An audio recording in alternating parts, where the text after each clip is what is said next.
El 6 de marzo y el Real Madrid cumple 120 años. En este video voy a hablar un poquito de su historia. Siendo tan extensa, sería un video que duraría aproximadamente unas 5 horas fácilmente. Pero voy a tratar de agarrar un poco los sucesos más importantes, a mi parecer, y ponerlos en este video. Seguramente también me pasaré por alto algunos acontecimientos un poco obvios, o por lo menos no entraré en detalles con ellos. Así que bueno, empezamos. Primeramente saber que desde finales del siglo XIX y principios del XX, desde Inglaterra fue incorporándose a España un nuevo deporte, el fútbol. Y fue en 1902 cuando Juan Padrós creó oficialmente al Madrid Fútbol Club, lo que es actualmente, evidentemente, el Real Madrid. Este deporte, donde algunos hombres jugaban en el campo pateando un balón con el fin de meterla en otro arco, fue llamando bastante la atención de los aficionados que se iban sumando de a poco y querían ver este espectáculo.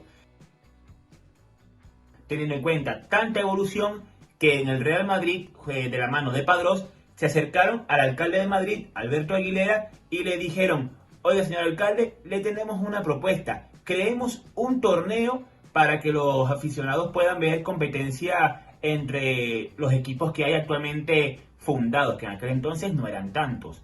Fue por esto que se llegó a la conclusión de crear la Copa del Rey en honor a Alfonso XIII. Y es que justamente la Copa del Rey fue el primer trofeo que ganó el Real Madrid en su historia, en España evidentemente. Y fue en 1905 cuando la final la ganaron por 1-0 ante el Athletic Club, gol de Prast. El fútbol iba creciendo y con ello el Madrid cogía más aficionados a su barco. Y es por ello que Padrós pensó justamente en 1905 algo que era un poco extraño en aquel entonces, y fue hacer un partido internacional. En aquella época, el Madrid, ser campeón de la Copa Española, decidieron medir fuerzas contra el campeón de Francia, el vecino. Es por ello que el conjunto madridista decidió pagar todos los gastos del Gallia Sport de París, como ya mencioné, campeón francés en aquel entonces, para ello disputar el primer partido internacional del club blanco. El juego se jugó en un terreno y ese compromiso culminó en empate a 1 en los 90 minutos. Ya pasamos, el primer trofeo ganado por el Madrid, el primer partido internacional. Pero para que esos jugadores disputaran con un orden específico en el campo, tenía que haber un entrenador. Y no fue hasta 1910 cuando el británico Arthur Johnson agarró las riendas de este equipo. Les digo 1910, y vale destacar que Johnson fue uno de los primeros futbolistas del Madrid en su historia. Y es que en 1902 inició como jugador. Según su biografía, él disputaba partidos como delantero y como arquero, pero nada más tuvo 3 temporadas como profesional porque tuvo que volver a su país por motivos laborales. En fin, ciertamente que ya en 1910, en esas charlas que se hacían prepartido, como bien mencioné, al lado de la antigua Plaza de Toros de Madrid, donde jugaba Madrid sus partidos, Johnson, al ver cómo le hablaba a los futbolistas diciendo las tácticas, estrategias, además de tener unas consignas para el buen desarrollo del club, como bien menciona el Madrid en su página web, fue cuando decidieron nombrarlo a él como primer entrenador de la historia del Real Madrid, en aquel entonces Madrid Fútbol Club. Así que si no lo sabían, Arthur Johnson, nacido en Irlanda, británico, fue el primer entrenador del Real Madrid en 1910, cuando el equipo ya tenía 8 años de creado. Los años pasaban y los títulos iban llegando, y con ello los fanáticos tenían muchas más ganas de verlo. Era más gente que estaba desesperada, por así decirlo, de la buena manera, de ver al Madrid en aquel entonces. Es por ello que el Madrid abandonó ese terreno al lado de la Plaza de Toros de Madrid para irse a jugar. Podrían admirar al equipo blanco disputar sus partidos en vivo. Damos un salto en el tiempo y nos vamos a 1920. Y es que la mayordomía de su majestad el rey decide otorgarle, por su crecimiento a esta institución, ponerle el título de Real. Es por ello que desde 1920 el Madrid Fútbol Club pasó a llamarse Real Madrid Fútbol Club. Un paréntesis. En este transcurso de 1902 a 1920, justo en 1913, llegó un joven futbolista que podría hacer un poco de historia en el transcurso de los años. Su nombre era Santiago Bernabéu. Y fue en la década de los 20 cuando el Real Madrid, al ver que iba a paso desenfrenado su crecimiento, hizo dos cambios de estadio. El primero fue al velódromo de la Ciudad Lineal y luego se construyó Chamartín, donde ya no cabían 5.000 personas, sino 15.000. Triplicaron el aforo. Para 1920 habría que ver la población de España. Y ojo, que Chamartín también hizo historia al acoger el primer partido del campeonato de la Liga de España en 1929. Y justamente al final de esta década de los 20, el Madrid ya había sido subcampeón de la Copa y de la Liga. Dijeron, oigan, vamos a darle a este equipo jugadores como los merecen. Y ficharon a Ricardo Zamora, el que era considerado el mejor arquero del torneo español en aquel entonces. Y su valor fue 150.000 pesetas, lo que se embolsó el Real Madrid. 150.000 pesetas, amigos míos, es el equivalente, según el portal del Real Madrid, a 900 euros. La década de los 30 afecta un poco más la imagen del equipo. A ver, en cuanto al escudo, es que en el 31, cuando se instauró la Segunda República, evidentemente la corona y el nombre real desaparecieron del Real Madrid, evidentemente. Pero posteriormente, en 1936 y el 39, es cuando se fue todo prácticamente al suelo, cuando empezó la guerra civil. Con ello, muchas de sus figuras se tuvieron que ir del equipo por temas de guerra, evidentemente, cosas que actualmente se están viviendo en el mundo. Lo cierto es que sí, se fueron las figuras más emblemáticas, pero en el 41 el equipo volvió a bautizarse. Recordemos que la guerra duró desde el 36 hasta el 39, y ya en 1941 el equipo se bautizó como ya hoy en día lo conocemos, Real Madrid Club de Fútbol. Pero bueno, los años pasaron y ya a finales del 45 Santiago Bernabéu veía que el estadio estaba pequeño, Chamartín no le cabía gente, así que emprendió un nuevo proyecto que estuviese a la vanguardia del fútbol europeo. Dijo, somos el mejor equipo, tengamos el mejor estadio, y crearon el nuevo Chamartín. La construcción de este estadio duró 30 meses.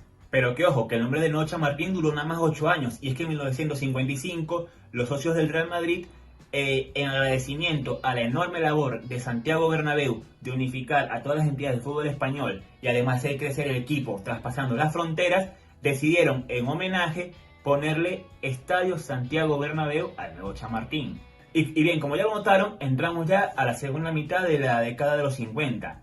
Sinceramente, decir la historia de esto ya todos ustedes la saben, que es que el Madrid se convirtió sin duda alguna en el rey de reyes, el rey de copas europeas, ganando las 5 ediciones, las 5 primeras ediciones además, desde el 56 hasta el 60.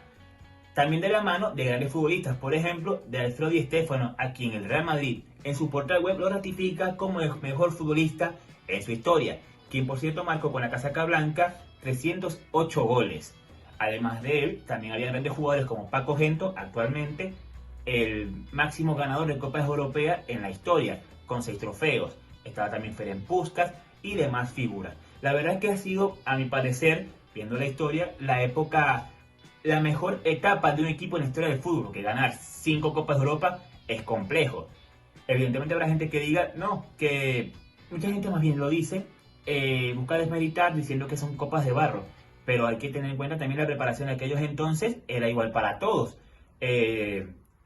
Que si los jugadores de Madrid ganaban tanto es porque eran mejores que los demás. Eso pienso que es indudable. Pero bueno, para los gustos los colores. Otro nombre que quiero darles es el de Miguel Muñoz, quien en 1960 llegó al banquillo del Real Madrid para ganar la última de esas 5 Champions consecutivas que tuvo el conjunto blanco. Él es considerado para muchos como el mejor entrenador del cuadro madridista. Y es que ganó 9 ligas españolas, 2 Copas del Rey, 2 Copas de Europa, además de la primera Copa Intercontinental que existió en la historia, en 1960. Otro momento icónico en la historia del Real Madrid fue cuando surgió la Quinta del Buitre. En 1984, el Real Madrid Castilla gana la segunda división de la Liga Española, con 5 canteranos en plan estelar, quienes eran Pardesa, Sanchís, Michel, Martín Vázquez y Butragueño. Esto bajo las órdenes de Amancio. Estos jugadores llamaron la atención de Alfredo Di Stéfano, quien no dudó para nada en subirlos progresivamente al primer equipo. A estos canteranos se les sumó también uno de los mejores delanteros en la historia del fútbol, el mexicano Hugo Sánchez.